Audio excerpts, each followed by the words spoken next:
സത്യം പറഞ്ഞാൽ നമ്മളെ മണ്ടന്മാരാക്കിക്കൊണ്ടിരിക്കല്ലേ. ഇപ്പോൾ കഴിഞ്ഞ ദിവസം 2024-25 ബഡ്ജറ്റ് വന്നു. ഇപ്പോൾ എൻ്റെ കേസ് തന്നെ എടുക്കുക, ഗോൾഡ് റിയൽ എസ്റ്റേറ്റ്.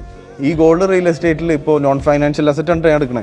ഏകദേശം 20% നമ്മൾ ക്യാപിറ്റൽ ഗെയിൻ ടാക്സ് അടച്ചിരുന്നു. ഇപ്പോൾ നേരെ 12.5% കുറച്ചിട്ടുണ്ട്. അപ്പോൾ ആൾക്കാരെ മൈൻഡ് സെറ്റ് എന്താ, വാവ് നമ്മൾ അത്രത്തോളം കുറച്ച് കൊടുത്താൽ മതിയില്ല ടാക്സ്. നിങ്ങളൊന്ന് ചിന്തിച്ച് നോക്കിയേ, അന്ന് എന്നൊക്കെ പറയുമ്പോൾ നമുക്ക് ഇൻഡെക്സേഷൻ ബെനിഫിറ്റ് ഉണ്ടായിരുന്നു. അപ്പോൾ അത്രത്തോളം കുറവായിരുന്നു നമ്മൾ പേ ചെയ്തിരുന്നത്. അതായത് പണപ്പെരുപ്പത്തിനനുസരിച്ചിട്ടാണ് നമ്മൾ ടാക്സ് കൊടുത്തിരുന്നത്. ഇപ്പം അത് നിർത്തി. ഇനിയിപ്പോൾ 12% ഫ്ലാറ്റ് ആയിട്ട് നമ്മൾ കൊടുക്കണം.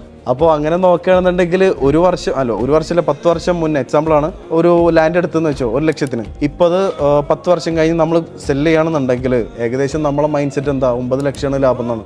സത്യം പറഞ്ഞാൽ അന്നത്തെ 1 ലക്ഷത്തിൻ്റെ വാല്യൂ എന്ന് പറയുന്നത് 6 ലക്ഷം 9 ലക്ഷമാണ്. പോട്ടെ 6 ലക്ഷം എടുത്തോ. അപ്പോൾ എവിടെയാണ് നമുക്ക് ഇതിലൊരു ബെനിഫിറ്റ് വരുന്നത്? അപ്പോൾ സത്യം പറഞ്ഞാൽ എല്ലാവരും മണ്ടന്മാരാക്കിക്കൊണ്ടിരിക്കുകയാണ്. ഇപ്പോൾ ഞാൻ പറയുകയാണെന്നുണ്ടെങ്കിൽ നമ്മളെ ക്ലാസ് അറ്റൻഡ് ചെയ്തിട്ടുള്ള